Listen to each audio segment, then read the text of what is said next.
자, 이번에는 문법 요소 중에서 시간 표현에 대해서 설명을 해드리겠습니다. 시간 표현에는 시제와 동작상이 있습니다. 동작상은 다른 말로 상이라고도 합니다. 시제 먼저 설명해 드리면 우리나라 시제는 영어처럼 복잡하지 않아서 시제가 3개밖에 없어요. 과거, 현재, 미래 3가지인데 과거, 현재, 미래를 나타내는 방법은 3가지가 있습니다. 자, 첫 번째는 시간 부사가 있고요.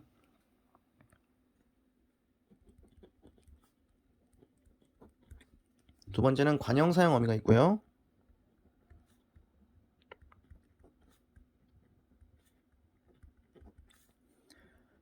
세 번째 선어말 어미가 있습니다.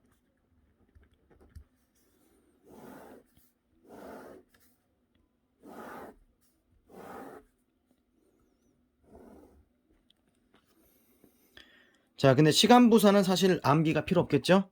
시간 부사를 모르는 학생들은 거의 없습니다. 오늘 그럼 현재고요. 내일 그럼 미래일 것이고 어제 그럼 과거겠죠.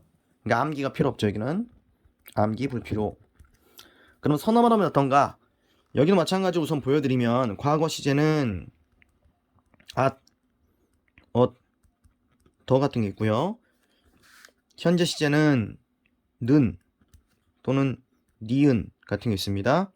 자, 미래 시제는 get, 리 이런 것들이 있어요.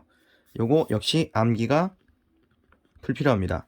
자, 왜냐면 암기를 해놨다가 낭패를 오히려 볼 수 있기 때문에 선어말어미는 이런 시제 이외에도 다른 기능들을 하기 때문에요. 외워놨다가는 오히려 틀릴 수도 있습니다. 자, 예를 들면 이런 것들 있죠.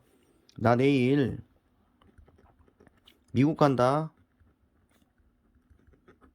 보시면 내일이란 시간부사가 쓰였기 때문에 학생들이 미래라는 것을 알 수가 있습니다. 근데 여기 보시면 니은다가 쓰였죠. 그러니까 니은이란 녀석은 현재를 나타낸다 했었어요. 그죠? 그럼 이거 현재인가? 이건 뭐냐면 미래에 대한 확정일 때 쓰이는 선어말음입니다. 그러니까 미래 시제를 나타내는 거죠, 오히려. 니은다가요. 그래서 이런 식으로 선어말어미가 원래 우리가 외웠던 것과 달리 다른 시제를 나타낼 수 있기 때문에 암기하는 게 오히려 독이 될 수 있다는 거죠. 또 이런 것도 있어요. 너 과제 안 했다면서 선생님 지금 엄청 화나셨는데 넌 오면 죽었다 이렇게 오면 죽었다. 이것도 어떻습니까? 어시란 녀석이 과거 시제지만은 그때는 분명히 미래 상황을 나타내고 있지 않습니까? 그것도 역시 미래에 대한 확정입니다. 그런 것들이 쓰일 수 있기 때문에 조심하셔야 되고요. 그 다음에 선 어말어미에서 하나만 더 추가해드리면 at, 또는 ot처럼 두 개가 연속해서 쓰이면 이때는 과거와의 단절감을 의미합니다. 뭐 여담이지만 오랜만에 엑스 걸프렌드를 만났는데 또는 엑스 보이프렌드 만났는데 너무 더 잘생기고 더 예뻐졌어. 다시 한번 그린라이트를 켜볼까 해가지고 그 친구에게 우리 그때 참 좋았지 라고 말했는데 상대방이 그래 그때 참 좋았었지 이렇게 엇을 많이 써가지고 표현한다면 과거와의 단절감을 의미하기 때문에 그린라이트는 꺼진다고 볼 수가 있어요. 이런 식으로 과거의 단절감을 의미할 수 있다. 또 그 다음에 또 잘 나오는 녀석이 계시란 녀석이죠. 계시란 녀석은 미래 시제 이외에도 뭐 추측이라든가 또는 의지라든가 가능성 등의 다양한 기능들이 있기 때문에 외워놨다가 이게 미래가 아닐 수도 있다는 겁니다. 그곳에는 지금 비가 오겠지 이러면 추측이겠고 나는 내일 밥을 먹겠다 그럼 의지가 될 것이고 이 문제는 중학생도 풀 수 있겠다 이렇게 하면 가능성이 되거든요. 특히 가능성과 추측은 또 구분이 좀 어려울 수 있는데 여기에는 어떤 레벨이라든가 등급이라든가 어떤 능력치라든가 이런 것들이 들어가야지 가능성이라는 게 될 수 있습니다. 그래서 이런 다양한 기능들 문제가 또 나올 수 있기 때문에 이 녀석은 암기를 하지 않는 게 오히려 좋다. 그럼 뭘 암기해야 되나 선생님? 관형 사용 어미는 암기가 필요합니다. 자, 이건 동사하고 형용사, 서술격 조사 이렇게 분리를 해가지고 암기가 필요한데 칸이 너무너무 많네요. 이렇게 해서 여기를 과거로 할게요. 여기 위에다가 다시 써드릴게요. 과거, 현재, 미래인데 역시 미래 역시 암기는 필요 없습니다. 과거와 현재만 외우시면 돼요. 관형 사용 어미에서 과거를 나타낼 때는 동사의 경우에는 는을 써야 됩니다. 아니, 은을 써야 돼요. 은과 니은을 쓸 수 있습니다. 이렇게. 형용사 서술격 조사를 과거로 만들려면 던을 써야 됩니다. 현재를 만들려면 는을 써야 됩니다. 그런데 현재를 형용사 서술격 조사로 만들려면 은이나 니은을 써야 돼요. 요 두 개가 굉장히 헷갈리는 거죠. 그래서 학생들이 운동장에 남은 아이들 이렇게 말을 하면 남은 아이들 현재인가? 이렇게 착각을 많이 한다는 거죠. 근데 남다는 동사기 때문에 은이 붙었잖아요. 그럼 여기 은이 뭐라고 했습니까? 과거라고 했죠. 과거 시제로 분석을 하셔야 돼요. 자, 여기 마지막까지 써드리면 여기는 리을이죠, 리을. 형용사도 마찬가지고요. 자, 그런데 여기서 이제 형용사 같은 경우는 현재를 나타낼 때 은이나 니은이 될 수 있다 라고 했었는데 위에 쌤이 선어말어미 하나 안 써준 게 있거든요. 선어말어미에서 현재가 는, 니은이라 했는데 이건 동사일 때 말하는 거고요. 형용사일 때는 기본형으로 그냥 예쁘다라는 기본형으로 현재를 나타내기도 합니다. 자, 그래서 지금까지 시제 설명해드렸고요. 이제 동작상으로 가볼게요.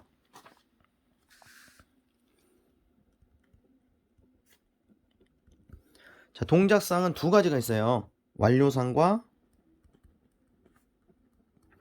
진행상이 있습니다. 물론 뭐 어떤 학자들은 예정상이 있다고도 하는데 현행 학교 문법에서는 예정상은 안 가르치고 있어요. 자, 그러면 완료상과 진행상은 일반적인 서술어에서는 우리가 쉽게 분석할 수 있기 때문에 이거는 뭐 암기가 필요한 부분이 아니니까 밥을 먹었다 그럼 당연히 완료상이에요. 뭐 이런 식으로 되기 때문에 그 이외의 것으로 완료상, 진행상을 만들어주는 걸 말씀드리면 자, 완료상은 우선 아어 있다가 있고요.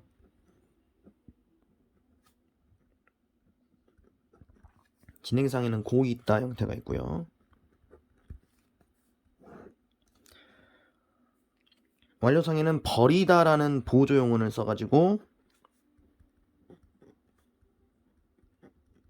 완료상을 만들어주기도 하고요. 가다, 오다라는 보조 용어를 써가지고 진행상을 만들어주기도 합니다. 여보 어떻게 접시가 깨져버렸어. 버리다라는 보조 용어를 통한 완료상. 그죠? 지금 교실에 가 있다. 이런 형태로 완료상. 지금 교실로 가고 있다. 진행상. 그죠? 다 먹어가. 이런 식으로 또 진행상. 그런데 주의할 점이 또 이 고 있다. 고 있다는 착용과 탑승에 관해서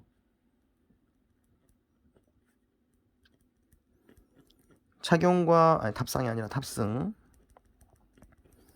착용과 탑승을 의미하는 서술어에서 이 진행과 완료의 의미를 모두 가질 수 있습니다. 자, 예를 들어가지고 철수가 교복을 입고 있다라는 문장이 있을 때 철수가 완전히 옷을 다 입은 상태로 내 앞에 서 있을 수도 있고요.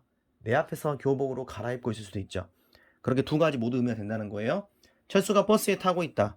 이렇게 말할 때도 마찬가지로 버스에 오르고 있을 수도 있고 또는 버스에 이미 올라서 링줄을 잡고 있을 수도 있어요. 두 가지 의미를 모두 가질 수 있다는 거죠. 중의성이 발생할 수 있다는 거, 고 있다는. 그래서 고 있다를 분석할 때는 완료와 진행을 다 말할 수도 있다는 거죠. 이런 서술어일 때는. 그 점을 유의하시면 될 것 같습니다. 자, 이상 시제 표현. 죄송합니다. 하나 더 말씀드릴게요. 시제 표현 중에 조금 어려운 파트가 하나 있는데 그걸 제가 설명드린다니까 깜빡했네요. 자, 동작 3까지는 설명했고요. 여기까지가 기본적인 것이고 좀 어렵게 출제하는 학교들 같은 경우는 절대 시제, 상대 시제에 관련된 문제를 출제할 수가 있습니다. 그럼 절대 시제, 상대 시제는 어디에서 쓰이는 거냐면요. 문장이 겹문장일 때, 혼문장일 때 말고요. 겹문장일 때 쓰입니다. 예를 들면 이런 문장이 있어요. 내가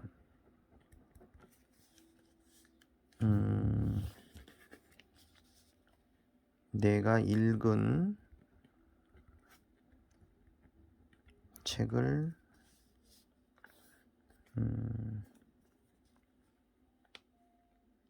내가 읽은 책을 또 본다 이렇게 해볼까요? 그럼 우리가 지금까지 배운 데에 따라서 분석을 해볼게요. 우선 읽은에서 은이라는 게 있죠. 읽다가 동사지 않습니까? 그럼 이거 과거겠네요. 근데 본다란 녀석은 어떻습니까? 동사인데 니은이 붙었으니까 현재지 않습니까?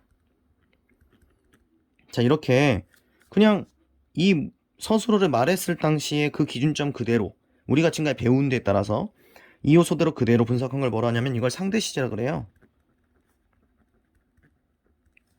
그럼 절대 시제는 뭐냐? 아는 문장에, 그러니까 지금 아는 문장으로 봐도 되고요. 사실은 더 정확한 건 발화시를 기점으로 한다 그래요. 말하는 시점. 발화시를 기점으로 하면 당연히 바깥 문장이 발화시잖아요. 본다라는 녀석이 발화시지 않습니까? 그러니까 이게 지금 현재란 말이죠. 현재인데 이 읽은 책은 이 본다라는 말을 기점으로 했을 때 과거지 않습니까? 그러면 과거 시제로 본다. 이게 이제 절대 시제인데 내가 예시문을 좀 잘못 만든 것 같네요. 왜냐면 이거는 상대 시제로 보든 절대 시제로 보든 똑같은 결과가 나오기 때문에 요거는 설명이 좀 안 될 것 같고 다른 문장으로 해드릴게요. 문장을 써놓고 잘못 썼네요. 아무래도 바깥쪽 문장을 과거 시제로 바꿔야 될 것 같아요. 그럼 이렇게 해야겠네요. 내가 내는 한다. 내가 과거로 하고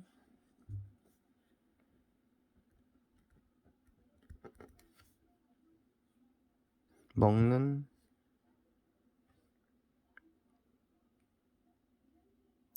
아니고 네, 예시문을 한번 찾아봤습니다. 제가 지금 생각하는 것보다 예시문을 찾는 게 빠를 것 같아가지고 어머니가